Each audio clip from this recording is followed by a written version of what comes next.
কথা শোনা যায়। কথা আমি শুনতে পেয়েছি। গুপ্তধন পাহারার জন্য এখানে এমন সব ইঞ্জিনিয়ারিং করা হয়েছে যা এখনো পৃথিবীর বাঘা বাঘা বিজ্ঞানীদেরকেও মাথা ঘুরিয়ে দেয়। এখানে রয়েছে এক ভয়ানক ফাঁসিঘর, যেখানে বিশ্বাসঘাতকদের ঝুলিয়ে দেওয়া হতো।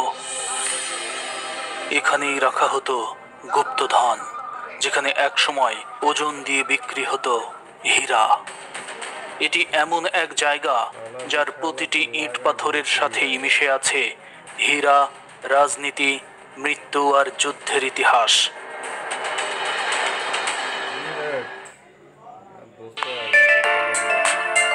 হায়দ্রাবাদ এটি শুধু একটি শহর নয়, এটি একটি সাম্রাজ্য।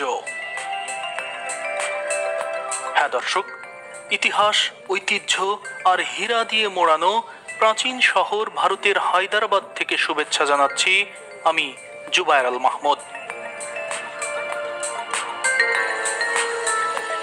আজ আমি আপনাদের নিয়ে যাচ্ছি ইতিহাস বইয়ে পড়া সেই ঐতিহাসিক দুর্গ গোলকুন্ডায়।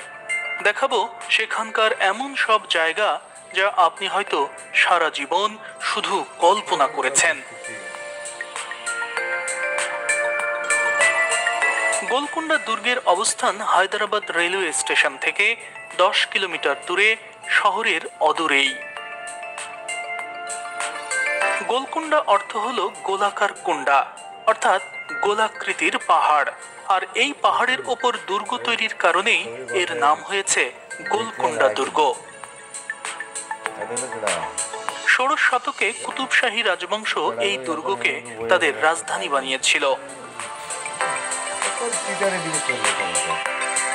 এটি এমন এক দুর্গ যেটি শুধু যুদ্ধের জন্যই নয়, বরং এটি ছিল রাজনীতি, অর্থনীতি এবং শিল্পের এক দুর্লভ মিলনস্থল।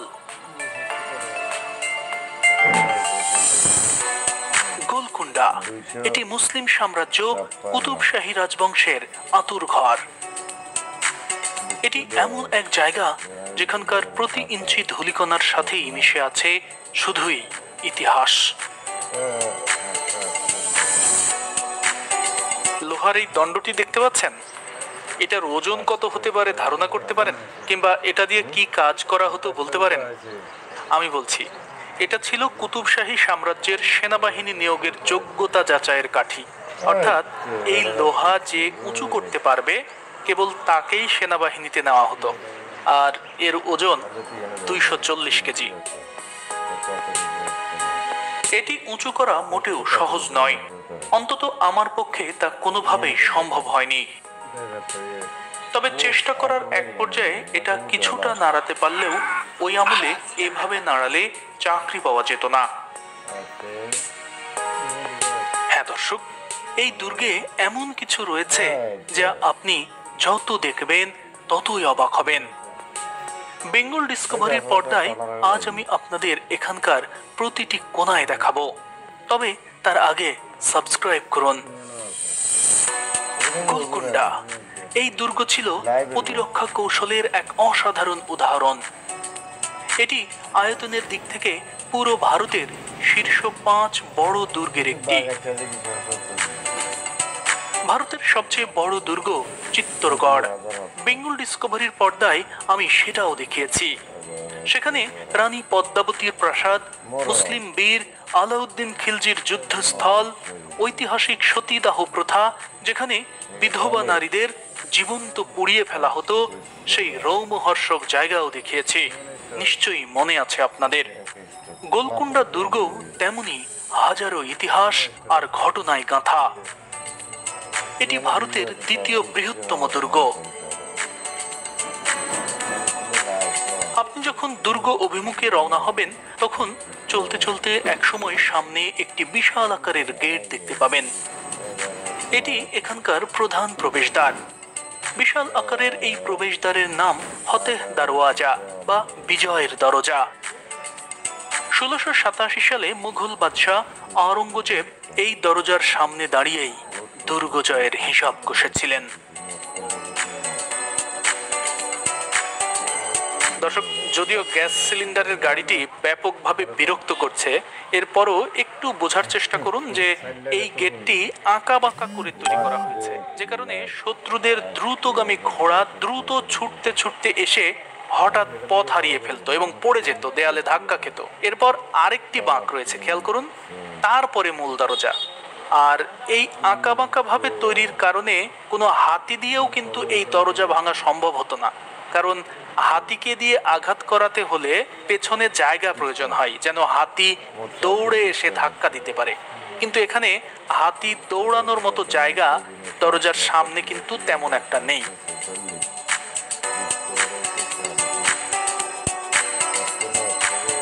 দর্শক মন্ডলী, গোলকুন্ডা দুর্গ এতটাই বড় যে আপনি এখানকার ফতেহ দরওয়াজা পার হওয়ার পর সঙ্গে সঙ্গেই যে মূল রাজপ্রাসাদে প্রবেশ করবেন, বিষয়টি মোটেও সেরকম নয়। আপনাকে যেতে হবে আরো অন্তত 1 কিলোমিটার পথ। গোলকুন্ডা দুর্গের পরিধি প্রায় 11 কিলোমিটার। উপর থেকে দেখলে কেবল ধারণা পাওয়া যায় এর বিশালতা সম্পর্কে।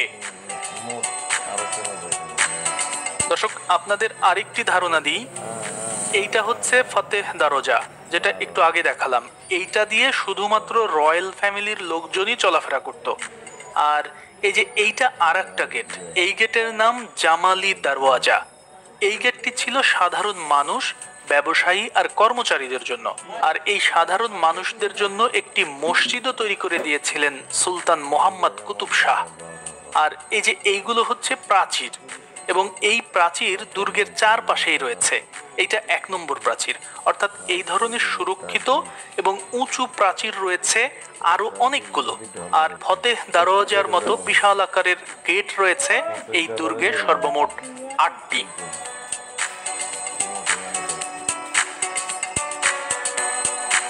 পর্দায় এখন যে প্রাচীরটি দেখতে পাচ্ছেন, এটা রাজপ্রাসাদে প্রবেশের দ্বিতীয় প্রাচীর। এই প্রাচীরের কোল ঘেঁষে এই পথে সামনে আগালেই আপনি পৌঁছে যাবেন ভেতরে যাওয়ার প্রধান প্রবেশদ্বারের সামনে। আর ডান পাশের প্রাচীরটি 3য় নম্বর।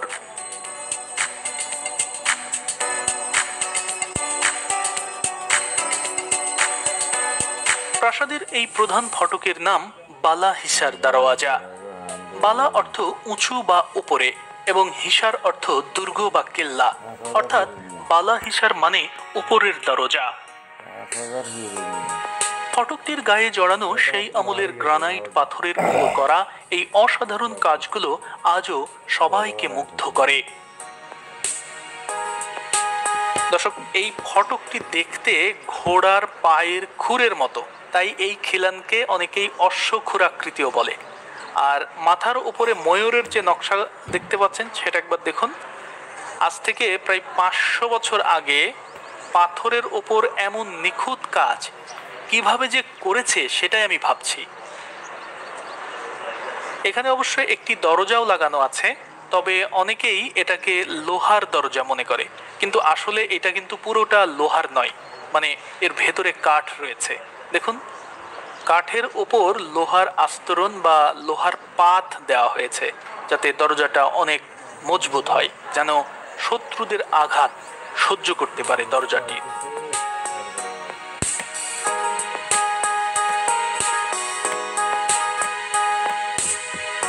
এছাড়াও এই দরজার উপরে নির্ধারিত এই 3 জায়গায় সৈনিকরা গরম তেল নিয়ে বসে থাকত। যদি কোনো শত্রু দরজা ভেঙে ভেতরে প্রবেশের চেষ্টা করত, তাহলে তার গায়ে ওপর থেকে ঢেলে দেওয়া হতো গরম তেল। এছাড়াও এই গেট যেন হাতি দিয়ে কোনো শত্রু গুড়িয়ে দিতে না পারে, এজন্য এই ফটকের সামনেও তৈরি করা হয়েছে এক অপ্রতিরোধ্য দেয়াল, যা হাতির পক্ষেও মারিয়ে আসা ছিল অসম্ভব। শুধু এগুলোই নয়, এখানকার প্রতিটি ভাঁজে ভাঁজে এমন সব ইঞ্জিনিয়ারিং করা হয়েছে যা দেখলে আপনার চোখ রীতিমতো কপালে উঠবে।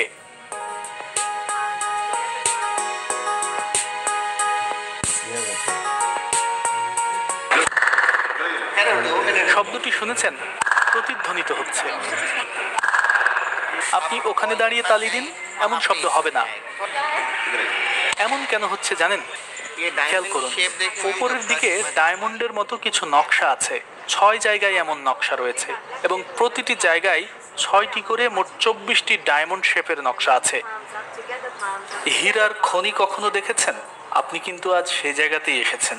এ কারণেই এই নকশাগুলো ডায়মন্ড আকারের করা হয়েছে এবং এগুলো তৈরিও করা হয়েছে সেই গুপ্তধন পাহারা দেওয়ার জন্যই। আসলে এই নকশাগুলোর কারণেই কিন্তু এখানে শব্দ প্রতিধ্বনিত হয় এবং এই শব্দ, ওই যে দেখুন ওপরে, ওটাই কিন্তু রাজার বাড়ি, মানে সুলতানের প্রাসাদ। ওই পর্যন্ত এই শব্দ চলে যেত। এটা ওই আমলের টেলিফোন সিস্টেম বলতে পারেন, যে টেলিফোনে কথা যায় না বরং শব্দ যায়। আসলে এই শব্দের মাধ্যমে এখানকার প্রহরীরা সংকেত পাঠাতো। শব্দগুলো আসলে এক একটা সিক্রেট কোড বলতে পারেন। তবে এখানকার সিলিং এর নিচে এই সুনির্দিষ্ট একটি জায়গাতে দাঁড়িয়েই হাতে তালি দিতে হয় বা শব্দ করলে এই প্রতিধ্বনিত হয়। অন্য জায়গায় কিন্তু তালি দিলে এই শব্দ হয় না। তবে এই তালির এই শব্দ আপনি বাহির থেকে শুনতে পাবেন না। অবাক হচ্ছেন? এটা একটা অসাধারণ ইঞ্জিনিয়ারিং। আসলে আপনি যখন শব্দ করবেন, সেই শব্দটি শুরুতে এখানে গিয়ে বাধাপ্রাপ্ত হয়। এরপর শব্দটি স্বাভাবিকভাবে এই পাশের দিকে চলে যেতে চাইবে, তখন ডায়মন্ডের এই দেয়ালে ধাক্কা খায়। এরপর শব্দটি এই দিকে ছুটতে চায়, তখন এই দেয়ালে আবার ধাক্কা খায়। আবার ওপরের সিলিংটা কিন্তু গম্বুজের মতো, মানে ভেতরের দিকটা ফাঁপা।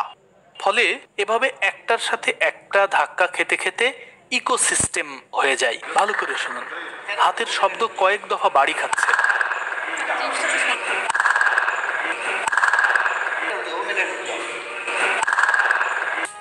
শব্দ এভাবে ধাক্কা খাওয়ার কারণে সিলিং এর ওপরে পাইপ জাতীয় কোনো একটা জিনিস ছিল এবং ওই পাইপের সংযোগ ছিল ওই পাহাড়ের প্রাসাদ পর্যন্ত। আর এভাবেই শব্দ সংকেতের মাধ্যমে প্রাসাদ এবং গুপ্তধনের প্রাসাদ, অর্থাৎ যেখানে হীরা জহরত এগুলো রাখা হতো, সবকিছুরই নিরাপত্তা নিশ্চিত করা হতো। হ্যাঁ দর্শক, এমন সব নিশ্ছিদ্র নিরাপত্তা বলয়ে ঢেকে থাকার কারণে মুঘল সম্রাট আওরঙ্গজেবও এই কেল্লা যুদ্ধ করে জয় করতে পারেনি, বরং তাকে অবরোধ আর 8 মাস পুরো কেল্লা ঘিরে রাখতে হয়েছে। তবে গোলকুন্ডা দুর্গের ইতিহাস আরো পুরনো।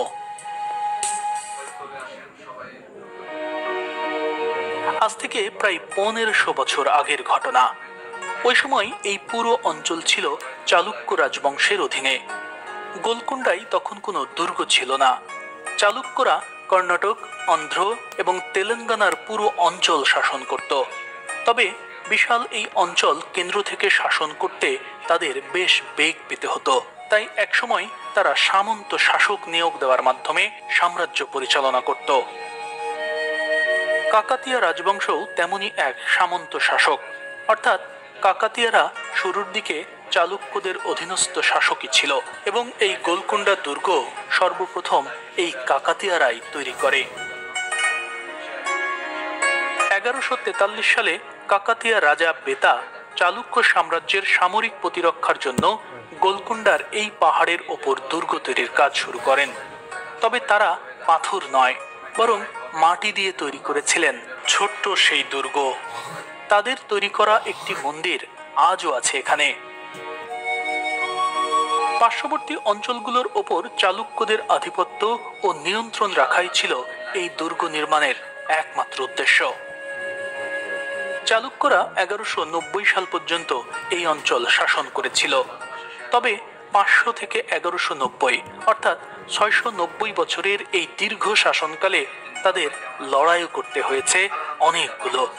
এ কারণে 690 বছরের এই বিশাল সময়ের মধ্যে এই অঞ্চলে কখনো রাজত্ব করেছে চালুক্যরা, কখনো রাষ্ট্রকূটরা, কখনো চোলা সাম্রাজ্য, আবার কখনো এই অঞ্চল চলে গিয়েছিল ভেমুলা ওয়াড়া চালুক্য এবং রেনিটি চোল রাজাদের অধীনে। সব মিলিয়ে 12 শতকের মাঝামাঝি অর্থাৎ 1150 সালের দিকে চালুক্যরা সামরিক দিক থেকে অত্যন্ত দুর্বল হয়ে পড়ে। আর প্রভুদের এই দুর্বলতার সুযোগ নেয় কাকাতিয়ারা। কাকাতিয়া রাজবংশ 1163 সালে নিজেদের স্বাধীন ঘোষণা করে এবং ওয়ারাঙ্গলকে সাম্রাজ্যের রাজধানী নির্ধারণ করে। ওয়ারাঙ্গলকে রাজধানী করায় কাকাতিয়াদের হাতে গোলকুন্ডার আর কোনো উন্নয়ন হয়নি। কাকাতিয়া রাজবংশ ওয়ারাঙ্গল থেকে এই অঞ্চল শাসন করে 1323 সাল পর্যন্ত, মোট 160 বছর। এরপর দিল্লির সুলতান মোহাম্মদ বিন তুঘলক কাকাতিয়া রাজ্যের শেষ শাসক দ্বিতীয় প্রতাপরুদ্রকে পরাজিত করে রাজ্য জয় করেন। তবে মোহাম্মদ বিন তুঘলক রাজ্য জয় করলেও তিনি এই গোলকুন্ডা দখলে নেননি, কেননা কাকাতিয়ারা ওয়ারাঙ্গল থেকে সাম্রাজ্য পরিচালনার জন্য গোলকুন্ডা এমনিতেই দীর্ঘদিন ধরে পরিত্যক্ত অবস্থায় পড়েছিল। ফলে ওই সময় মাটি দিয়ে তৈরি এই পরিত্যক্ত দুর্গের তেমন কোনো গুরুত্বই ছিল না। ফলে মোহাম্মদ বিন তুঘলক স্থানীয় মুসলিম এবং হিন্দু জায়গিরদারদের মাধ্যমে তিনিও এই এলাকা সামন্ত শাসকদের দিয়েই পরিচালনা শুরু করেন।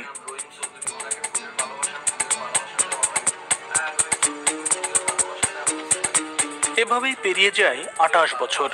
1351 সালে দিল্লির সুলতান মোহাম্মদ বিন তুঘলক মারা গেলে দিল্লির সিংহাসনে বসেন তার পুত্র ফিরোজ শাহ তুঘলক।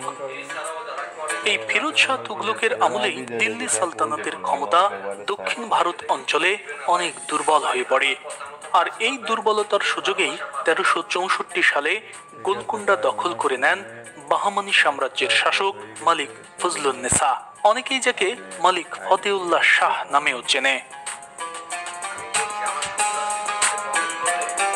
বাহমানিরাই সর্বপ্রথম এই গোলকুন্ডাকে সামরিক এবং প্রশাসনিক কেন্দ্র হিসেবে ব্যবহার করা শুরু করে এবং এই বাহমানিরাই সর্বপ্রথম এই দুর্গ আধুনিকায়নে হাত দেয়। এখানকার প্রাচীর থেকে শুরু করে বিভিন্ন গেট, বাঁধ, দুর্গের আশেপাশের জলাশয় এবং পানি সংরক্ষণের ব্যবস্থা, এগুলোর বড় একটি অংশই তৈরি করে বাহমানি শাসকরা। বাহমানি শাসকরাও ছিল মুসলিম।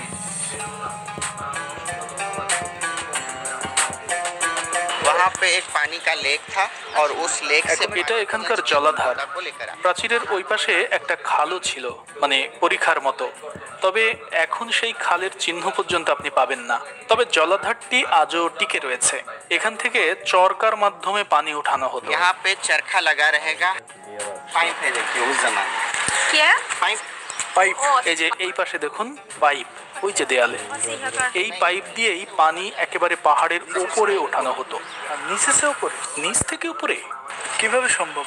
हाथ का चरखा, হাতের মাধ্যমে চরকা ঘুরিয়ে চাপ সৃষ্টি করা হতো, আর ওই চাপে এখানকার জল একটু ওপরে এইরকমই আরেকটা জলাধার আছে, ওখানে গিয়ে জমা হতো। ऊपर सेकंड वेल है। এরপর ওখান থেকে আরেকটি চরকার মাধ্যমে তোলা হতো রাজপ্রাসাদ, মসজিদ সবখানে। ये फूड स्टोर रूम। ওইটা ফুড স্টোর রুম, মানে খাবার রাখার জায়গা। হ্যাঁ, তাহলে রান্নাঘর কোথায়? কিচেন? किचन यहाँ नहीं है। না না, এটা আসলে রান্না করা খাবার রাখার জায়গা নয়, ওটা গুদাম ঘর, মানে খাদ্য সামগ্রী রাখা হতো। ও আচ্ছা আচ্ছা। सब चीज अलग अलग रखना पड़ेगा। দর্শক মণ্ডলী, এখানে কত কিছু যে রয়েছে তা আপনি হয়তো গুণে শেষ করতে পারবেন না। বাহমানিরা টানা 154 বছর এই গোলকুন্ডা থেকেই সাম্রাজ্য পরিচালনা করেছে। কিন্তু 1518 সালে গোলকুন্ডা চলে যায় কুতুবশাহী রাজবংশের অধীনে। প্রথম কুতুবশাহী শাসক খাজা ওসমান এই গোলকুন্ডাকে তার সাম্রাজ্যের রাজধানী ঘোষণা করে শাসন কার্য শুরু করেন। পর্দায় এখন যে জায়গাটি দেখতে পাচ্ছেন, এটা কুতুবশাহী সুলতানদের খয়রাতখানা।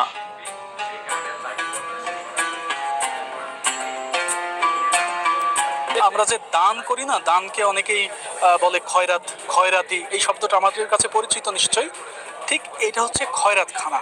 এখানকার সুলতান প্রতি শুক্রবার জুম্মার নামাজের পর আমার পেছনে ওই যে ওই জায়গাটি যেটা দেখতে পাচ্ছেন, ওখানে তার একটি সিংহাসন রাখা হতো এবং তিনি সেখান থেকে মানুষকে দান করতেন এবং সুলতানের কাছ থেকে সেই দান নিতে দরিদ্র দরিদ্র নারীরা আসতেন এই যে এই রাস্তা ধরে, এবং এই সিঁড়ি এখানকার যে রানীমহল, এই রানীমহলের পাশ ঘেঁষে একেবারে প্রধান সড়কের সঙ্গে গিয়ে মিশেছে। অর্থাৎ নারীরা আসতো রানীমহলের পাশ দিয়ে, আর পুরুষরা আসতো এই যে বিপরীত পাশের এই সিঁড়ি দিয়ে, এবং এই সিঁড়ি এক্সিট সিঁড়ি, অর্থাৎ এই সিঁড়ির সঙ্গে কিন্তু বাড়ির মহলের কোনো সম্পর্ক নেই। তবে সুলতান দান করতেন নিজের মনের ইচ্ছা অনুযায়ী। কোনোদিন তিনি স্বর্ণ মুদ্রা দিতেন, কোনোদিন রৌপ্য মুদ্রা দিতেন। তবে সবচেয়ে স্পেশাল দিন যেটিকে মনে করা হতো, বা রাজার মন যেদিন সবচেয়ে বেশি ভালো থাকতো, সেই দিনটিতে রাজা হায়দ্রাবাদের যে বিখ্যাত বিরিয়ানি, সেই বিরিয়ানি খাওয়াতেন। এবং সুলতানের ওই বিরিয়ানিটাকেই এখানকার মানুষরা সবচেয়ে এক্সপেন্সিভ, ব্যয়বহুল দান মনে করতেন। কারণ ওই সময় স্বর্ণ রূপার চেয়েও অনেক দামি ছিল বিরিয়ানি রান্না করা হতো যে মশলা দিয়ে, সেই মশলার দাম ছিল অনেক বেশি, যে কারণে সবার বাড়িতে বিরিয়ানি রান্না হতো না। তাই রাজা যেদিন এখানে বিরিয়ানি মানুষকে দান করতেন, সেই গিফটকে বলা হতো রাজকীয় গিফট, এবং সেটি সবচেয়ে ব্যয়বহুল গিফট। এবং হায়দ্রাবাদের বিরিয়ানির যে ইতিহাস, সেই ইতিহাস কিন্তু এখান থেকেই শুরু। হ্যাঁ দর্শক, এখানে এলে আপনি হায়দ্রাবাদি বিরিয়ানির অতীত ইতিহাসের গন্ধ পাবেন।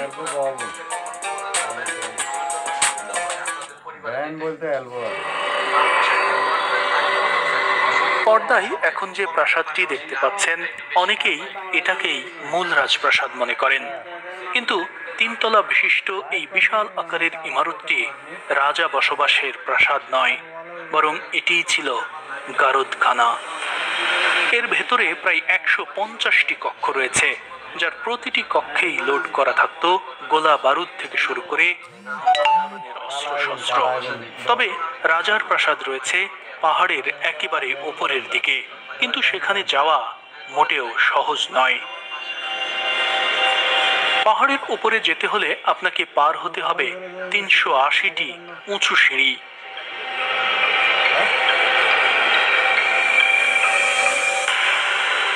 প্রখর রোদ আর স্বাভাবিকের চেয়ে বেশ উঁচু আকৃতির এই সিঁড়িপথ আপনাকে অবশ্যই নাজেহাল করে দেবে। জায়গাটি অনেক উঁচু, আমাকে যেতে হবে প্রায় 500 ফিট উপরে, এবং বিশাল বিশাল সিঁড়ি, এবং সেই সিঁড়ি পার হয়ে উঠতে হচ্ছে। প্রচন্ড হাঁপিয়ে যাচ্ছি। একদিকে সেই কড়া রোদ, তার মধ্যে গরম, প্রচন্ড গরম, পানির পিপাসা লাগছে, আর উঁচু সিঁড়ি পার হচ্ছি। দেখি কত দূর যেতে পারি। তবে এভাবে সামনে কিছু দূর আগাতেই খেয়াল করে দেখলাম অনেকেই এই ধকল নিতে পারছে না, তাই ক্লান্ত শরীর নিয়ে বসে পড়েছে সবাই। অবশ্য পর্যটকদের কষ্ট লাঘবের জন্য এখানে পানীয় জলের ব্যবস্থাও রয়েছে, তবে এ পর্যন্ত পৌঁছাতেও আপনার দম বেরিয়ে যাওয়ার উপক্রম হবে, তাই এখানে এলে অবশ্যই সঙ্গে পানির বোতল রাখবেন। আপনারা দেখতে পাচ্ছেন যে অংশটি, এটি কিন্তু ফোর্টের আলাদা একটি অংশ, অর্থাৎ এই প্রাচীর যেটা দেখতে পাচ্ছেন এটি অনেক উঁচুতে। তো এরকম পাট পাট করে পুরো ফোর্টটি গড়ে তোলা হয়েছে শুধুমাত্র শত্রুদের আক্রমণ থেকে রক্ষা পাওয়ার জন্য। আর এই যে বিল্ডিংটি দেখতে পাচ্ছেন, এটি গান পাউডার রাখার জন্য গুদাম ঘর হিসেবে ব্যবহৃত হতো। এরকম ছোট ছোট বিল্ডিং এই পুরো ফোর্ট জুড়েই অনেকগুলো ছিল, এবং বিভিন্ন জায়গাতে গোলা বারুদ যে রসদ যুদ্ধের সেগুলো রাখা হতো। এক জায়গায় রাখা হতো না, কারণ শত্রুপক্ষের যদি একটা রকেটের হামলা বা ওরকম কোনো হামলাতেই পুরোটা নষ্ট হয়ে না যায়, সেজন্যই মূলত বিভিন্ন জায়গায় রাখা হতো রসদ। হ্যাঁ দর্শক, প্রতিরক্ষা কৌশলের অংশ হিসেবে দুর্গের বিভিন্ন জায়গায় রাখা হতো গোলা বারুদ। এছাড়াও সামনে যত এগিয়ে যেতে থাকবেন, ততই একটার পর একটা চোখে পড়বে এমন সব ঐতিহাসিক জায়গা, যা আপনি হয়তো এতদিন কেবলই বইয়ের পাতায় চোখ বুলিয়ে জেনেছেন, আবার কারো কারো কাছে হয়তো সবই অজানা। তবে সবচেয়ে বিস্মিত হবেন এখানকার পাহাড়ের গায়ে কয়েক টন ওজনের বিশাল আকারের পাথরগুলো লেপ্টে থাকতে দেখে। পাথরগুলো কিভাবে যে শত শত বছর ধরে এখানে এভাবে লেগে আছে, তা আপনাকে অবশ্যই অবাক করবে। আর এভাবে চলতে চলতে হঠাৎই দেখতে পাবেন এখানকার গোপন কারাগার। হ্যাঁ দর্শক, এটি সাধারণ কোনো জেলখানা নয়। এক কক্ষ বিশিষ্ট এই বন্দিশালায় শুধুমাত্র রাজবন্দীদের আটকে রাখা হতো। এখানে অনেকগুলো এই ধরনের গোপন কারাগার ছিল, যার সবই ধ্বংস হয়ে গেছে। শুধুমাত্র টিকে রয়েছে এই একটি। যারা সাম্রাজ্যের সাথে বিশ্বাসঘাতকতা করত, যারা অন্যের হয়ে গুপ্তচরাবৃত্তি করত, শুধুমাত্র তাদেরকেই এই অন্ধকার কারাগারে বছরের পর বছর বন্দি রাখা হতো। আবার কাউকে কাউকে দেওয়া হতো ঝুলিয়ে।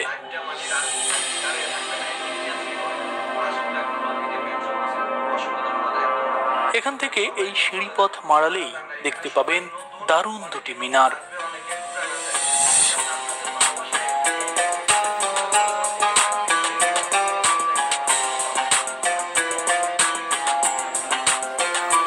এটা এখানকার সেই মসজিদ যেখানে নামাজ আদায় করতেন সুলতানরা।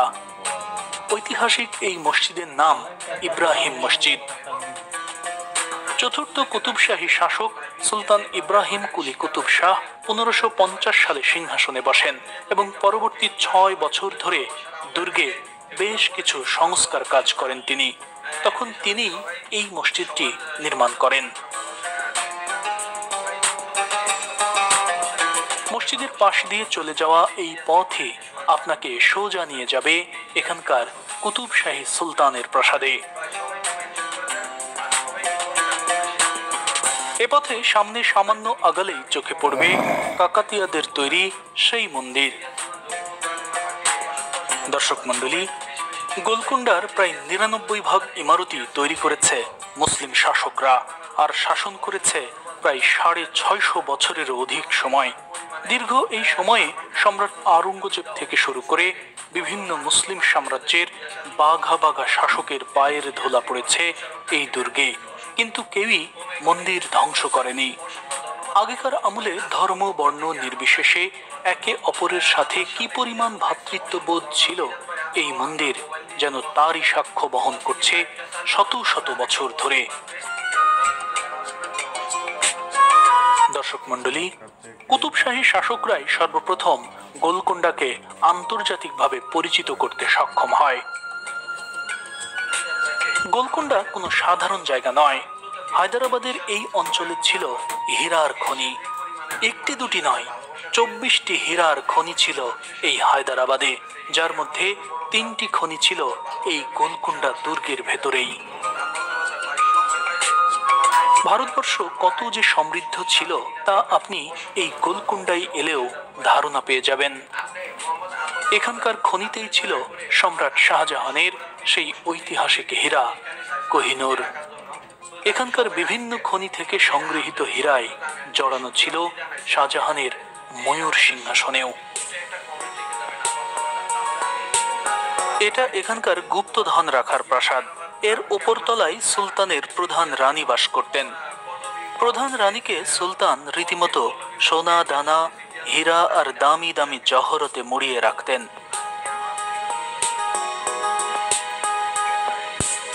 ডায়মন্ড শেপের নকশা এখানেও আছে, দেখেছেন?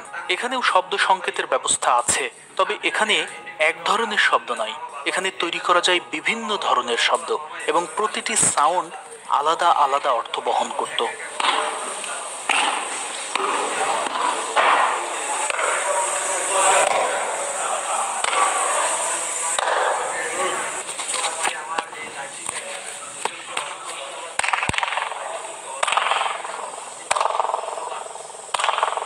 যদি এখানকার মানুষ একটি শব্দ এভাবে একবার বাজাতো তাহলে রাজা এক ধরনের মেসেজ বুঝতো, আবার যদি এরকম দুইটা শব্দ বাজাতো তাহলে রাজা দুইটা মেসেজ বুঝতো, বা তাদের সংকেত যে মেসেজ, এই শব্দটি শুধুমাত্র এখানেই হবে। আমি যদি এই জায়গায় দাঁড়াই তাহলে ভিন্ন শব্দ হবে।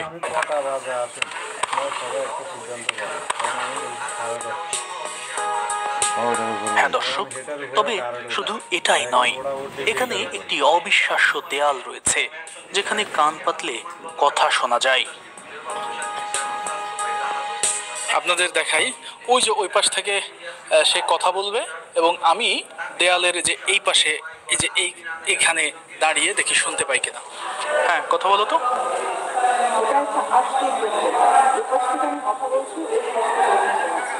ইয়েস, আমি শুনতে পেয়েছি।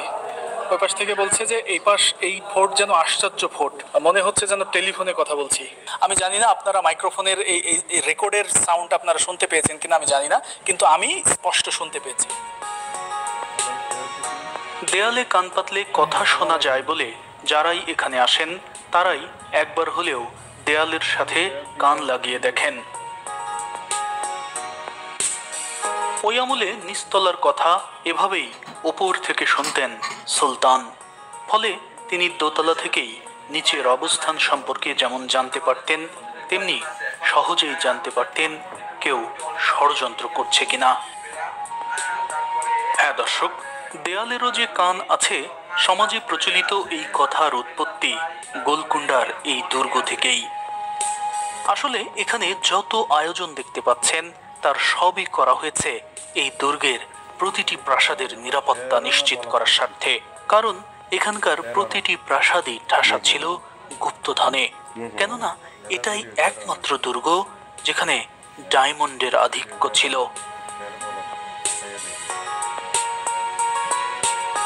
শুধু তাই নয়, এখানে ওই আমলে রীতিমতো হীরা বেচা বিক্রির এক বাদশাহী হাট বসত, যেখানে বিদেশ থেকে আসতো বায়াররা। হীরা বিক্রির এই রাজকীয় মার্কেটের শেষ স্মৃতিচিহ্ন আজও আছে এখানে। পর্দায় এখন যে খোলা অংশটি দেখতে পাচ্ছেন, প্রথম দেখায় যে কারো মনে হতে পারে এটি মনে হয় কোনো বাগিচা, ফুলের বাগান। আসলে তা নয়, এটি ওই সময় ছিল ডায়মন্ড মার্কেট, অর্থাৎ হীরার বাজার ছিল, হীরার বাজার, জহরতের বাজার। এখানে ব্যবসা করার জন্য সেই সুদূর পারস্য থেকে ব্যবসায়ীরা আসতো এবং এখানে যে জায়গাগুলো দেখতে পাচ্ছেন এখানে দোকান বসানো হতো। বাগিচার আদলে সাজানো এই জায়গাটি এখন সবার কাছে পরিচিত নাগিনা বাগ নামে। তাই অনেকেরই ধারণা এখানে হয়তো ওই সময় বাগ বা বাগান ছিল, কিন্তু আসলে তা নয়। ফার্সি নাগিনা শব্দের অর্থ হীরা বা রত্ন, আর বাগ অর্থ বাগান, অর্থাৎ নাগিনা বাগ অর্থ হীরার বাগান বা রত্নের বাগান। জায়গাটিতে হীরার হাট বসত বলেই এই নামকরণ করা হয়েছে। এখানে সপ্তাহে এক বা একাধিক দিন হাট বসত, যার প্রতিটি দোকান সাজানো থাকতো হীরা, পান্না, নীলক সহ দামি দামি রত্ন আর জহরতের সমন্বয়ে। শুধু কোহিনুরই নয়, এখানে পাওয়া যেত জগৎ বিখ্যাত হীরা, দরিয়া ই নূর, পাওয়া যেত মহামূল্যবান হোপ ডায়মন্ড। এখানকার বাজারে হীরার কোনো মাপ বা দামের নির্দিষ্ট কোনো কাঠামো ছিল না। ওজন এবং শোভা দেখেই ঠিক হতো দরদাম। দর্শক মণ্ডলী, এই কাহিনী এখানেই শেষ নয়। পরের পর্বে আমি আপনাদের দেখাবো এখানকার অদেখা অধ্যায়, যা আপনার পুরোটাই অজানা। তাই সাবস্ক্রাইব করে সঙ্গে থাকুন।